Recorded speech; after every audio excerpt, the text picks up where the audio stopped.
this day in history, the 21st of October, 1805, the Battle of Trafalgar took place 48 miles off the coast of Cape Trafalgar.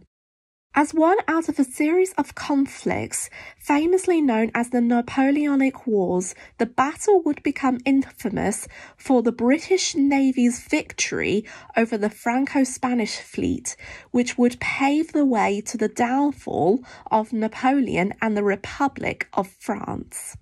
On the side of the British, there was the flagship to lead the British Navy was their HMS Victory, which was commanded by Lord Admiral Horatio Nelson. On the morning of the battle, the British flagship guided other ships and crew members to face the enemy in Spanish waters. Before the battle began, the Victory hoisted flags that gave the famous signal to the crew. England expects that every man will do his duty, engage the enemy more closely. The battle lasted for 5 hours and the fighting became severe. Some British ships were either damaged or sank. In the early afternoon and evening, the Franco-Spanish fleet surrendered to the British, who seized the day.